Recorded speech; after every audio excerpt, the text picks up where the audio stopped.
We're very excited to have you here with Tracee Stanley.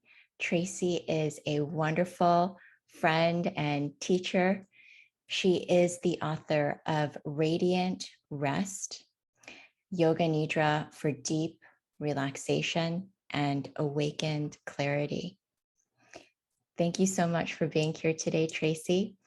She is the founder of Empowered Life Circle, and she really emphasizes rituals for rest, sacred dreaming, and self-care. So we're excited to have you here today, Tracee. Thank you. Thank you so much for having me, Sura. It's wonderful to be here. And you are in Santa Fe today, right?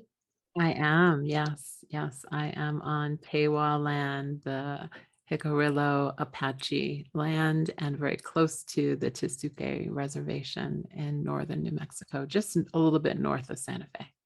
Oh, that's wonderful. And maybe you could start just by telling us a little bit about your own personal story.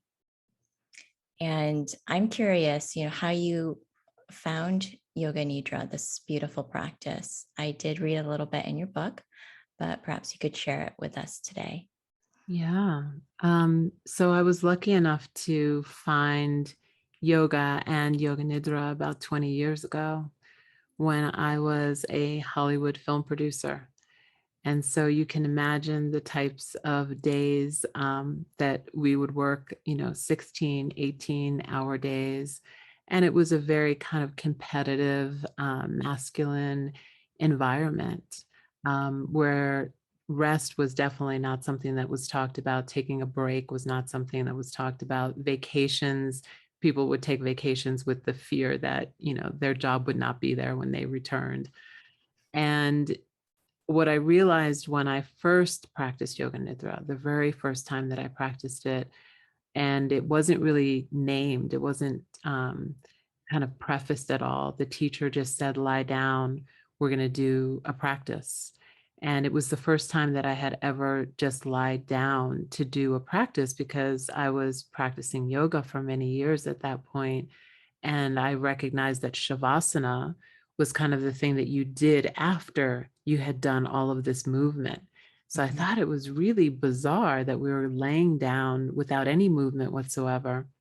Can I interrupt you for just a moment? And for people who are joining us, could you just say in a few words what the practice of Yoga Nidra is so they know? Yeah. So what I'll tell you is what happened in that, Okay. and that'll Okay. give an explanation. So what happened was I was asked to lie down, and the teacher began to kind of systematically guide us through the physical body, asking us to just relax certain parts of our body kind of in sequence.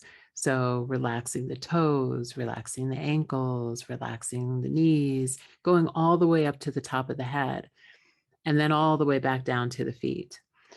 And what he also did was that he asked us to observe our body breathing.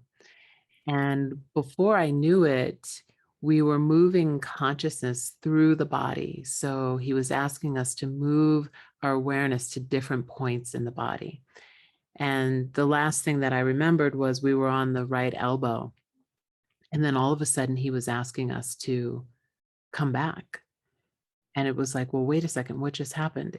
I lost, like 15 minutes. It's 15 minutes later than, what I thought that it would be. And I feel like I came back from someplace really still and peaceful. And I have this feeling of kind of like a blissful, easeful energy around me. So what is it that just happened? And what I learned later was that this was the practice of Yoga Nidra, which is the practice of yogic sleep. And the practice is really this practice where we intentionally bring ourselves into the state of deep sleep with a slight trace of awareness. So, in that very first experience that I had, because I wasn't really familiar with the practice, at some point, my body fell asleep and my mind fell asleep. But there was a part of me that was still awake and aware that was able to hear the instruction that was telling us to come back, to start wiggling the toes, and that the practice was over. And so I really recognized at that point that this practice was something really special, because I felt like in 20 minutes, not only did I get the best, juiciest, yummiest part of yoga, but I was also getting something that I could take with me in a very short period of time that left me feeling rejuvenated. Like I felt like I had slept for a few hours after just practicing yoga nidra for, 30 minutes. Mhm. Um, so I just started to practice it. And I was also teaching at the time. So I had a little yoga studio that was this little donation only yoga studio in West Hollywood. And I started to share what I was learning with some of the students there. And before I knew it, I started to see the transformation just in one class. And then over time within myself, and over time with the students. So it's been something that I have weaved into my classes and practices for well over a decade at this point. There is something magical about this practice. I mean, you feel the change after only one session.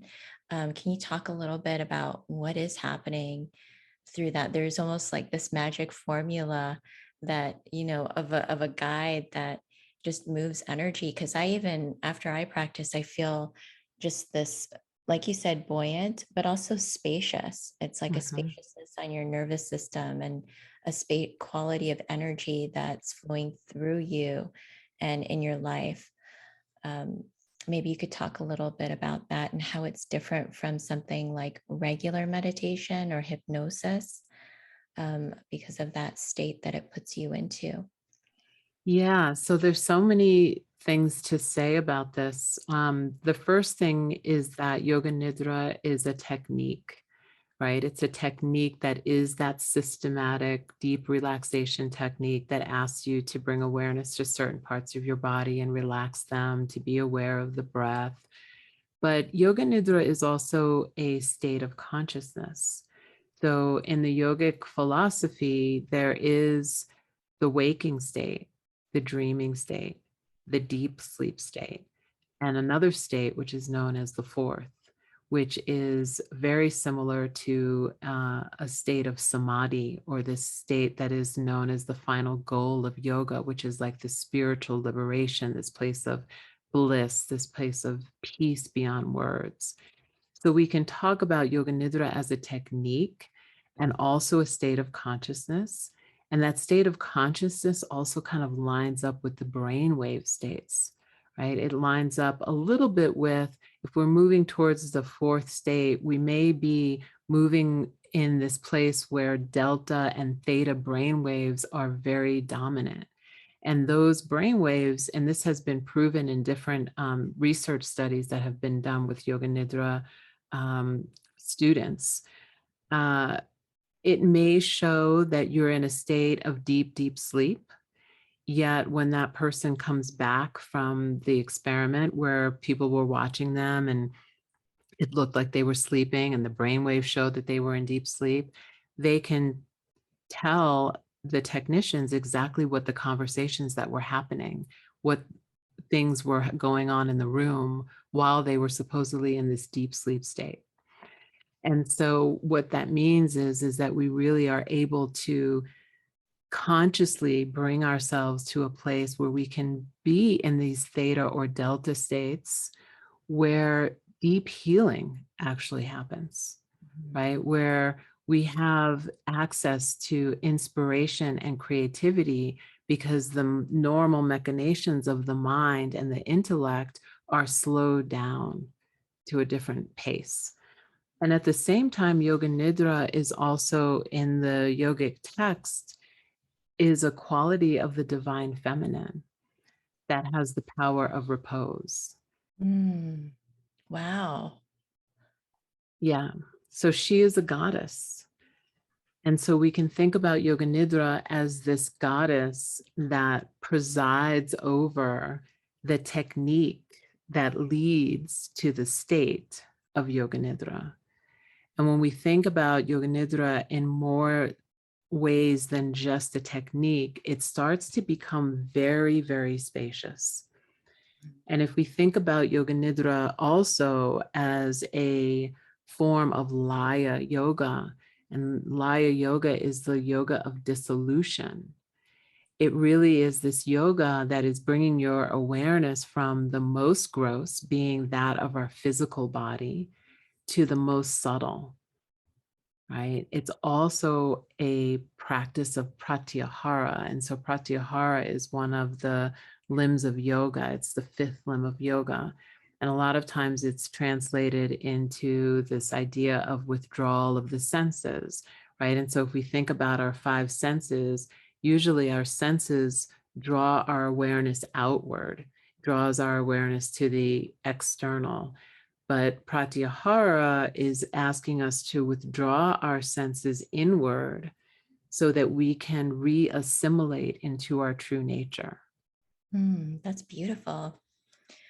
And so what effects, or you could say benefits, are people experiencing when they practice? And I haven't been saying yoga nidra. Hopefully that's closer when they are practicing this. Yeah, it's really amazing because the practice has so many benefits. If we speak about it just on a practical level, and we think about the fact that so many people are exhausted, that so many people suffer from insomnia, so many people sleep but don't feel rested, that yoga nidra is an antidote for that. Mhm. So that's the first kind of quality that I would say about Yoga Nidra, is that Yoga Nidra helps people to feel rested in a very short period of time, because you are able to move into these places of theta and delta and NREM sleep, which is one of the most healing parts of your sleep cycle, in a very short period of time. Mhm. So being able to, I don't believe that we can ever catch up on sleep, but I do believe that we can restore and rejuvenate ourselves with this practice of Yoga Nidra. So that would be the first thing that I would say. I know many people, and I actually just got off a call with a few new students that have insomnia, or have had something happen where they had a surgery the next day, or a surgery and then they had some medication that kept them up. And what they've done, instead of, sitting around waiting for sleep to come, is they actually just practice yoga nidra. And then when that yoga nidra is over, they keep doing yoga nidra. So they line up like 4 or 5 yoga nidras and they do those during the night. And when they wake up, they say that they feel as rested as if they had slept, right? So there's so much rest and rejuvenation to come from yoga nidra. And at the same time, we also have to think about yoga nidra is that it is a spiritual practice. It is a practice that is said to lead us to this place of bliss beyond words, to our true nature, to our true essence. And so when we approach the practice in relationship to our spiritual practice, it has the power to be able to reveal to us what is normally concealed in the waking state, right? Which are so many things. We come back from the practice with a different kind of wakefulness in the world, because we don't really realize how many things we're normally asleep to, how our consciousness is not really weaving it. Our consciousness in the waking state, a lot of times, is just not awake and aware. So the practice of yoga nidra allows us to really tune into that. And then when we come back into the waking state, we begin to move through life in a much different way. Mhm. You really feel that clarity that emerges through the practice, and just the calcification of daily life um, fall away. And I guess what I find really interesting is that, a practice where you're just lying down and doing nothing, that this perhaps, and let me know your thoughts about it, but in our world today could be more effective in aiding people's health and spiritual growth and sense of balance than maybe even a traditional practice, where people have to sit straight and really hold themselves together for meditation, and they're still sort of in a place of tension. I'd like to hear, your thoughts about that. If people see like this is just as effective as, traditional practices. Yeah, I mean, it's interesting because this practice is it's eons old, right? It's spoken about in texts that were written thousands of years ago. Um, and so what I would say is I think that our culture has chosen to kind of popularize the practices that are about doing, because we're connected to doing, and we've kind of lost our balance because we don't have a connection any longer. Unless you're living someplace deep in nature, you don't have a connection to the cycles of the seasons, the cycles of the day. You're not waking up before sunrise and watching the sun rise and being aware of where the sun is in the sky and the moon cycles, right? So we're disconnected from that, which I think is also really important, a really important part of our practice. So the answer is yes, is that Yoga Nidra is actually a full system of yoga. It's not just like, oh, this is just a piece of yoga or a technique of yoga. It's actually a full system of yoga because it encompasses all of the 8 limbs of yoga, and it has the power to deliver us to the goal of yoga. And so I don't feel like this practice is something that's not traditional. I think it's picking up popularity now because the world needs it. Um, and I think that even if we think about practices like yin yoga, 10 years ago, the yin classes were like, oh, that's like lazy yoga. Nobody wants to do that yoga because people were really focused on power yoga, right? And vinyasa and strong practices. And now it feels like the quiet practices of meditation, of yin yoga, of restorative yoga, of yoga nidra, um, of even sound healing, people are starting to realize that that's what's needed to bring them back into balance. It's that feminine energy that you were talking of. And yes, I sort of misspoke in the sense that it is a tradition, but I think people relate that meditation practice to this, and it is a sense of doing, right? Like having to sit up straight and Mm-hmm. put in that concerted effort, concentration, versus just completely surrendering and letting go into that non-doing state. I could see, how people would see that as maybe a less valuable or like not the real, but it is Yeah. actually quite powerful. I mean, I think that's what, I it's like it's such a paradoxical experience because you're really going into nothing, but it's such a powerful practice in shifting your consciousness in a very short amount of time. Yeah. And what I would also say is that for anybody who has a meditation practice, adding yoga nidra a few times a week will help to amplify your meditation practice. Mhm. So, highly recommend having both of them. The difference is that there's this quality of tamas, which is known as inertia, or lethargy or grounding energy that happens with yoga nidra, because most of the time when we're practicing, we're in a comfortable, supported, nearly supine, if not supine, position where the spine is parallel to the earth, as opposed to this more rajasic, which is like an energetic quality where the spine is parallel to the earth.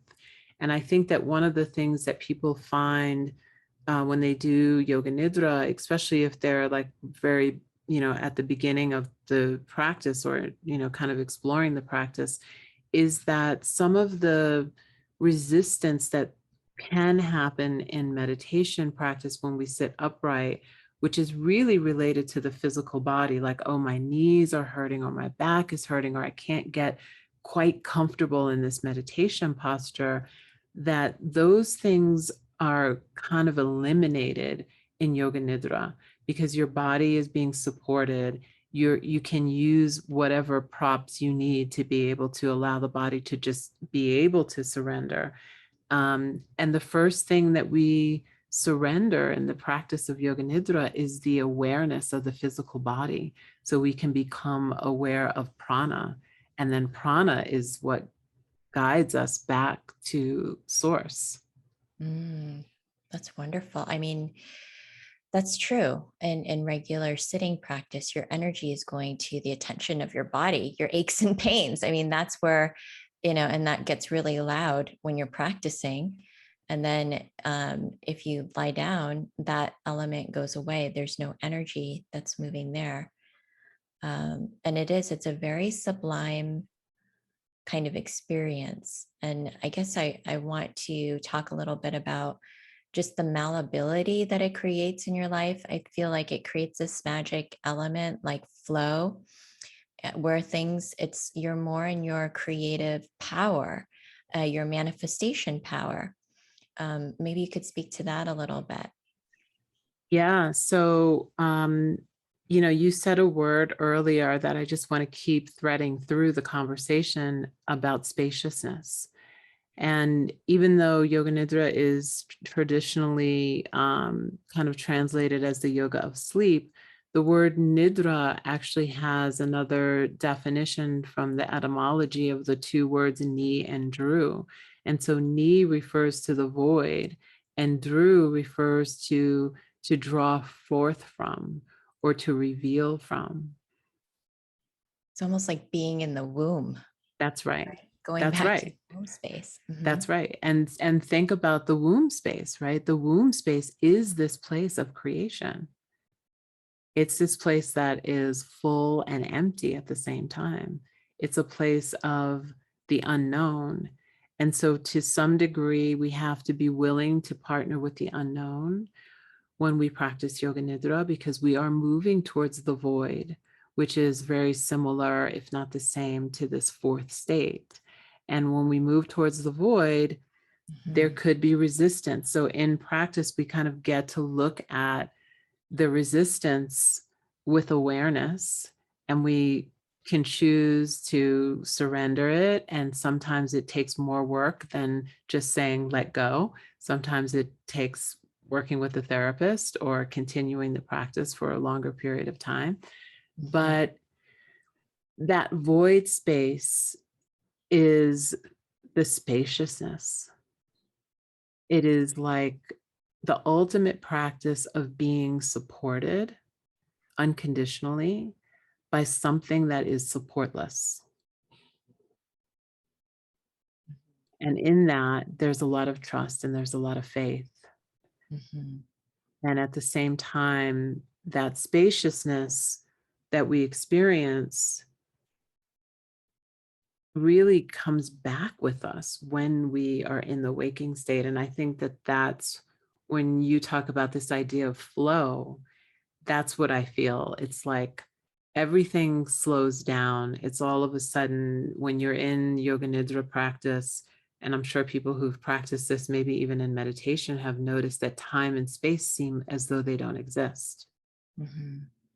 right? And you can bring that quality back with you.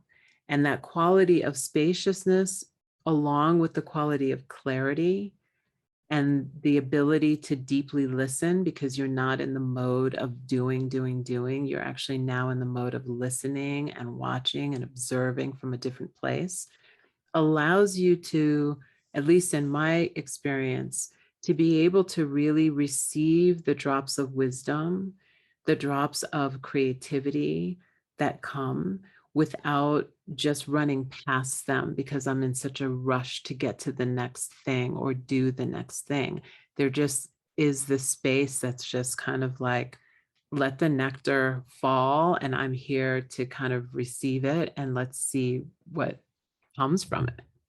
Mhm. I love the way that you say that, that it's here. It's not like we're trying to cover it up. And I guess that feeling of being covered up is what I'm going towards. Is it's like we don't realize that there's these sheets, when we're constantly doing it, sort of calcifies our experience, and like we don't even have the space for something new, because it's like we're so wound up in a certain way. So it kind of just does this process where it unwinds everything and just gives you that feeling. Because I'll notice I have like little motivations, like whereas I didn't have the energy or the desire to clean or something like that, all of a sudden now I have like all this space and time. It feels like space and time expanded. Exactly. Whereas before everything felt really compressed, and I think we're used to living with that feeling of compression, of constant compression, and rushing. So that's one of the biggest benefits I've really noticed. Um, I'm wondering if we should maybe bring one or two people on for questions and Mm, move into practice together, a yeah. short practice. Does anybody have questions from the audience for Tracee? Please raise your hand or type in the type chat box there, and we can receive your question. I'm also going to go look here on Facebook and see if we have anybody on Facebook as well who might have a question. Okay. And I'll go ahead and start with something simple. If somebody wanted to get started in this practice, what would you suggest is the best way to do that? Mm. The best way is to find a guided practice. So if you're somebody who's practicing in a studio, perhaps there is a teacher at your studio that's offering yoga nidra so that you can experience it. But there are vast amounts of yoga nidra practices that are available online. And so I would find an audio practice that the person's voice resonates with me, because you don't want to lay there and listen to a voice that you don't like. So finding a voice that feels good to you, that resonates with you, finding somebody who's trained in the practice of yoga nidra, who's been doing it, themselves for a long time. I feel like this practice is one of those practices where you can feel the transmission of the practice. So it's important to really try a few different ones to see which ones really allow you to drop in. Um, yeah, that's what my suggestion would be. And do you have some audio files people can access? I've just put Tracee's website there in the panel, radiantrest.com, if you'd like to visit her website. And I don't know if you have any offerings there that people can try out. I do. So there's an offering on onecommune.com, which is a 5-day experience of deep relaxation. And so Mhm. you can just look up deep relaxation once you get onto the website. And I believe that they have a special happening right now where you can get the course for 15 days for free, right? Oh, So okay. that actually allows you to experience all 5 nidras that I'm offering for free. And it's interesting because they're organized by the koshas, which is what you were referring to before, where you talked about we have these sheaths that calcify, right? It's one of the words in Sanskrit is kosha, which means sheath or layer. And it's said that we have these 5 sheaths or layers that are energetic. So they're part of our subtle anatomy. And that those sheaths actually cover the light of our soul. Mhm. So that when we look at each other or we look at ourselves in the mirror, we actually forget that we are light. We actually forget that we have this light inside of us that is eternal, because these calcified layers have kind of hidden them from view. And the practices of yoga and meditation help to thin out these layers so that the light can begin to shine again, and that we can begin to remember who we truly are. So those practices are kind of arranged by the koshas. If you purchase my book, Radiant Rest, I want to see a copy of your book. Oh, yeah. Great. It's So a copy beautiful of cover. Radiant Rest. Thank you. What I really love with what you did with the book, Tracee, was take this um, ancient practice and you brought it into modern world, and in a way that we can really understand and access what this deep practice is about. Um, I wanted to also, ask about these mini relaxation practices that we can engage with that you proposed in the book. And I also love that you acknowledge our lifestyle is so different today that a lot of people don't feel like they have the space for a long practice, and so then they beat themselves up about it. Um, Another thing I wanted to say, just going back to the last thought you shared, was with the koshas. And I mean, I noticed that after I practice yoga nidra, I can see more clearly. I can literally see what's in front of me. You can't believe what don't see in front of you. And you start to notice things as beautiful, like everything looks so much more beautiful. And then just your ability to intuit and sense, and then your dreams, the way your dreams come through after practicing, they're so much more vivid or meaningful. Some of these other effects, I've also had benefit in health, which mm, is my system of elimination. Just something as simple as that, just feeling more healthy and awake and less tired. So I just wanted to share, some of the things I've personally experienced. Um, feeling energized. I think that's huge. So um, yes, I just thought I'd share that with you. yeah, And with I'm so glad that you're sharing it because it is, it's interesting because you talked about your dreams.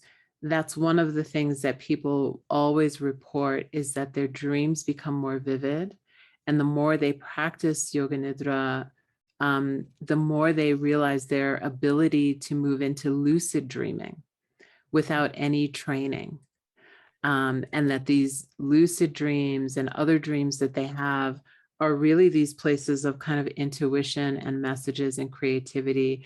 So I'm glad to hear that you're sharing that. And even in the Yoga Sutras, it says that the stability of mind can be gained by the knowledge of the support of sleep and dreams, or the knowledge gained in sleep and dreams.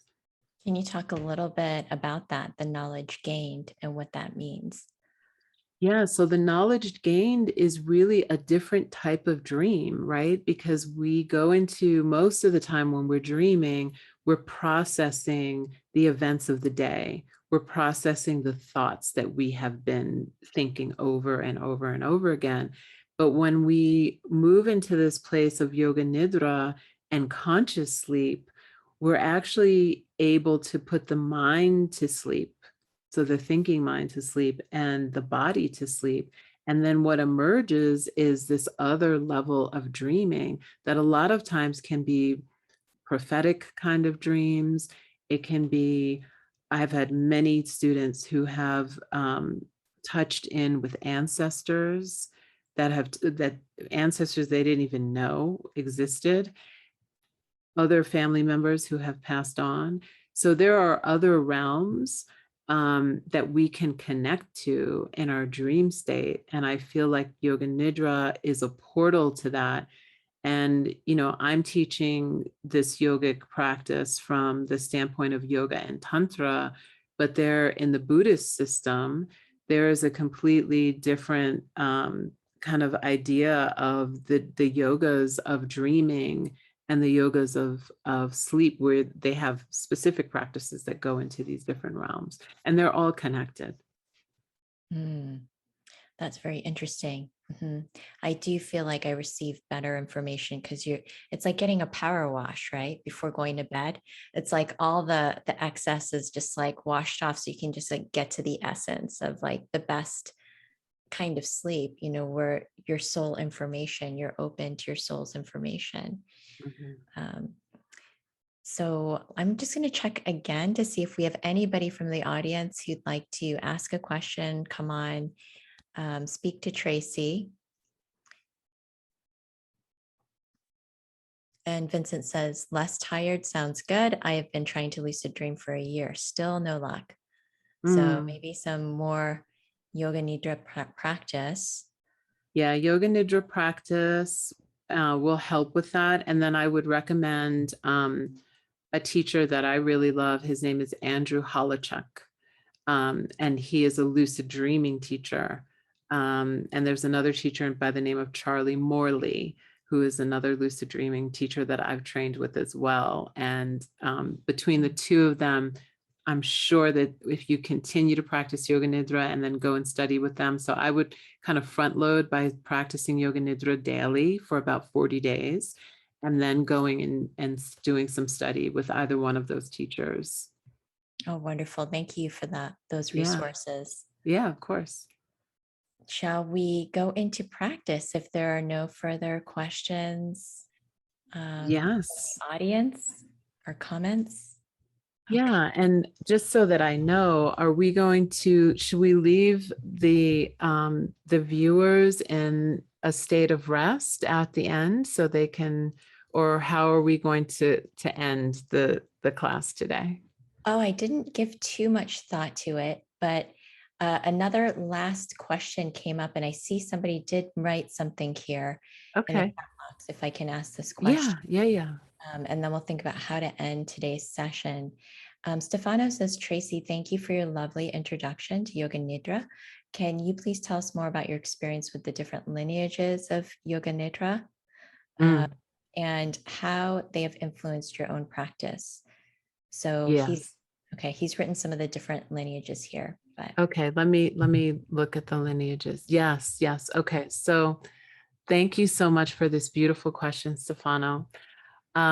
So my first introduction, that first introduction 20 years ago, it was not named to me at the time, but I realized later that it was through the Bihar tradition. And so the teacher who was sharing those practices was actually reading the scripts from the Bihar Blue Book. mhm. Um, then from there, I was introduced to the Himalayan tradition, the tradition of the Himalayan masters, which is the tradition that I studied in for a very, very long time. So over 2 decades of study with the Himalayan tradition. I have also trained in the Amrit tradition of Yoga Nidra, so the I Am tradition. I have done a few classes with Dr. Richard Miller and have read all of his books. iRest is a little bit more of a trauma-informed yoga nidra, specifically kind of designed for PTSD veterans, people in the military. And iRest has really led the way in a lot of the current research that's happening. And what I would say when you ask how have they influenced my own practice is that my practice eventually with the Bihar method, I felt that because of the use a lot of times of Sanchalpa, um, that many of the practices in Bihar I found to be very helpful as preparation for the state of Yoga Nidra, because the Yoga Nidra as a state of consciousness is not something that you can make happen, right? It arrives by grace. So all of these techniques, I don't care what tradition it is, all these techniques are merely preparing us to receive the grace of Yoga Nidra, whether it is the grace of the goddess or the grace of the state of consciousness. So you can't So make it happen just because you practice it. It's got to come to you. And can you describe Sankalpa, what that means? yeah, so Sanchalpa is kind of what's been called a heartfelt desire. It's you mentioned the word manifestation earlier. So it's the use of Yoga Nidra as a way to manifest or to change consciousness, to change the neural pathways in your brain. Um, my understanding is that Yoga Nidra, the state, that fourth state of consciousness, is a place of non-doing, and it is also a place of what's called nirvikalpa. So it's a place of no thought as well, which means that at some point we have to release the Sanchalpa, because the Sanchalpa is a thought, right? It's a formation of a thought. So how have they influenced my own practices? What I would say is, as somebody who has studied in the lineage of Sri Vidya, which includes some of the teachings of Shankaracharya, the teachings of Dattatreya, the teachings of Mataji, that I have looked kind of towards the beginning of the lineage to see what those sages were practicing and those sages were doing, to be able to inform my own practice. So some of the things that are not talked about in some of the lineages that Stefano mentioned are aspects of nature, right? Of communing with nature as a teacher, of, you know, some of the deeper teachings of Yoga Nidra do involve kind of connecting with an energy that is no longer embodied, and being able to learn from that energy. So for me, the practice is the teacher.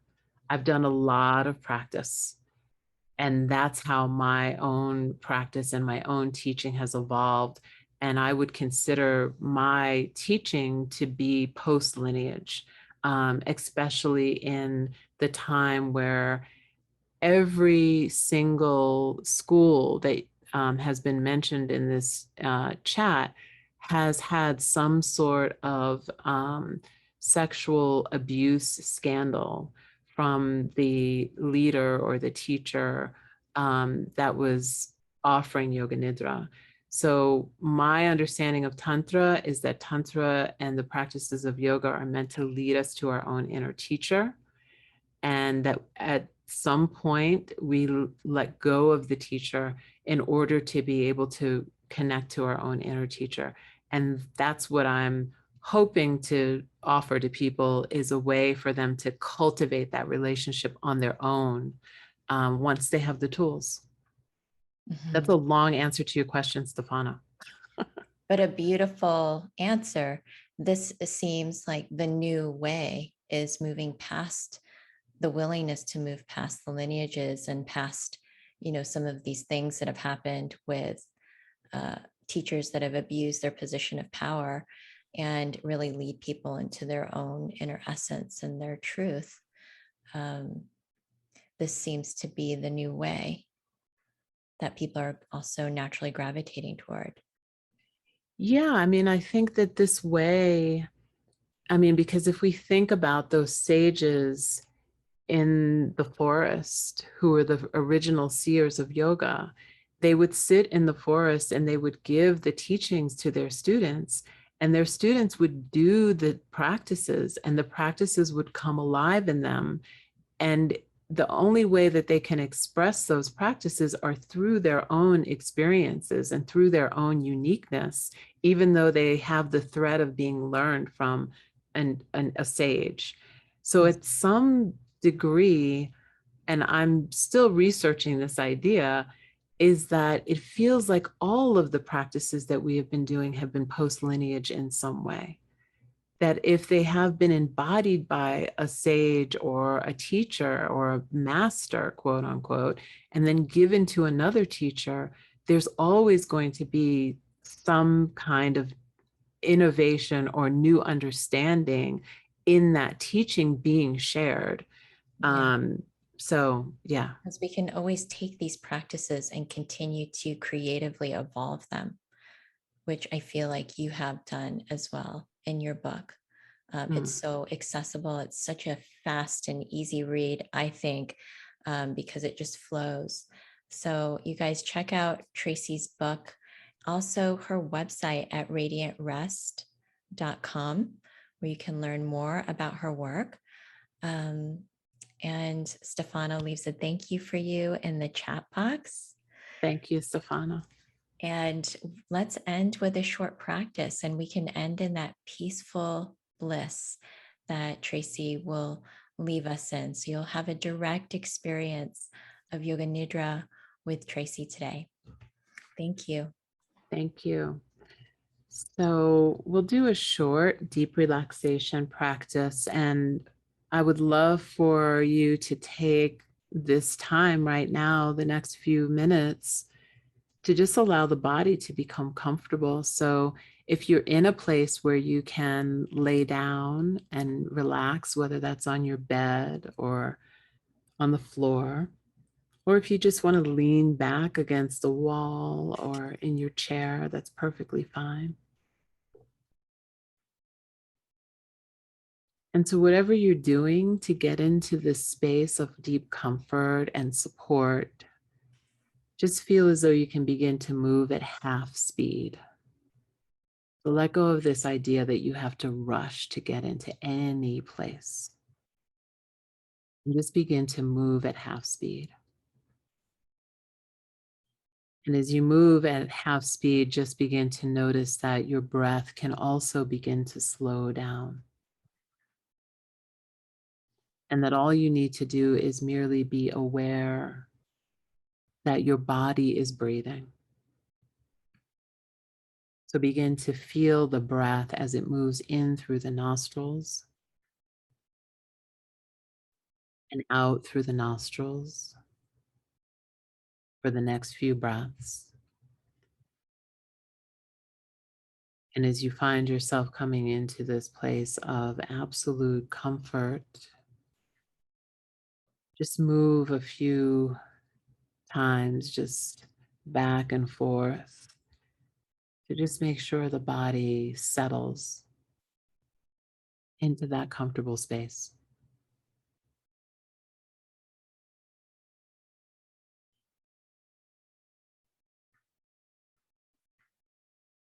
Continue to be aware that the body is breathing,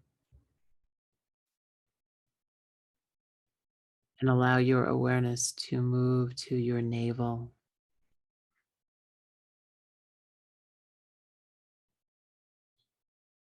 As the body receives an inhale, just be aware that the navel is rising, expanding.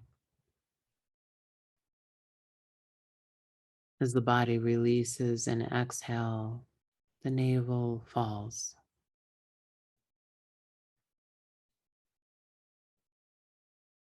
For the next 5 breaths, just be aware of the navel rising as the body receives an inhale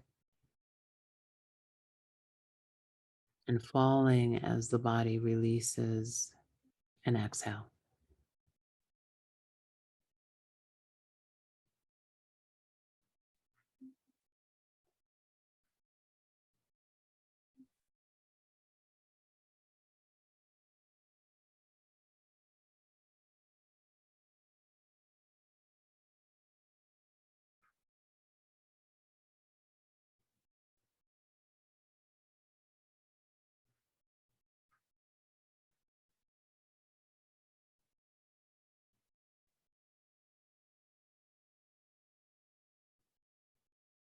Just feel the support beneath your body, whatever it is that your body is resting on. And just feel all the points of contact between your body and the support beneath you, scanning from the heels all the way to the top of the head. Just feel all of the points that are connected to the support beneath you.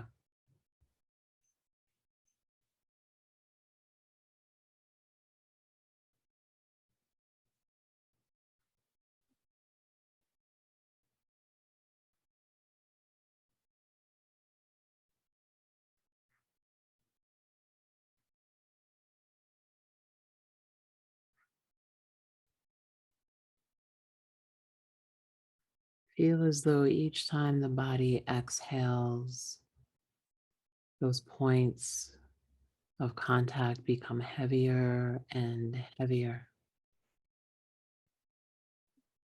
As the body inhales, you feel this sense of fresh vitality and sustenance entering the body. As the body exhales, you feel a sense of release and surrender through these points.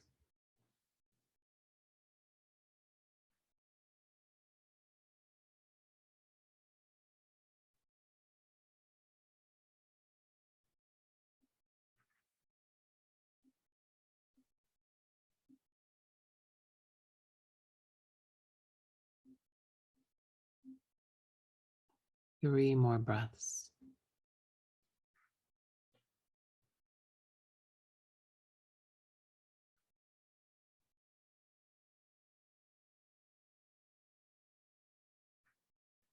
Now begin to count your breaths backwards from 10 all the way to 0. Each time you count down a number, you feel a layer of physical contraction and tension release, a layer of thought release until you get to 0 and the body and mind are free.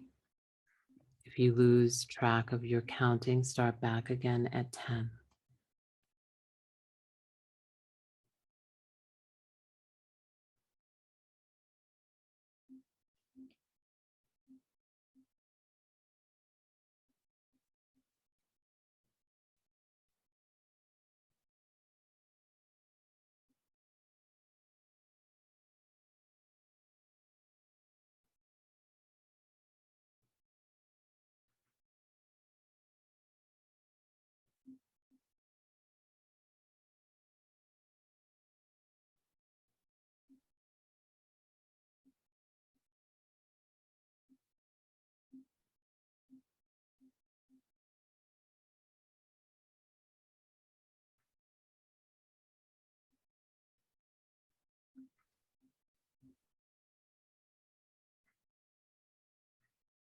Wherever you are in the counting, just let that go.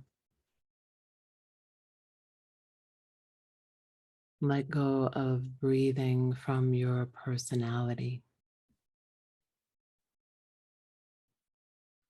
And remember that part of you that was there when the universe was created.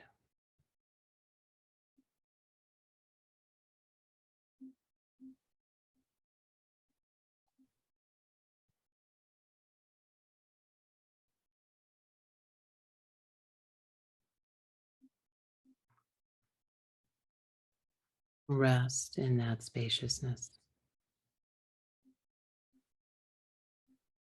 Let go.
Now just begin to remember that you have a body and feel into this liminal space, this space between.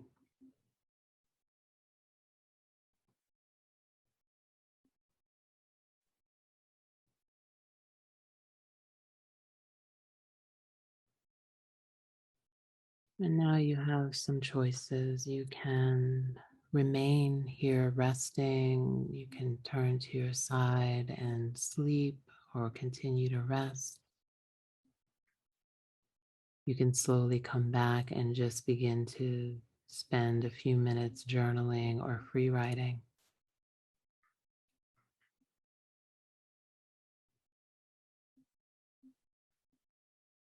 So just let this vibration of rest and spaciousness hold you for the rest of the evening.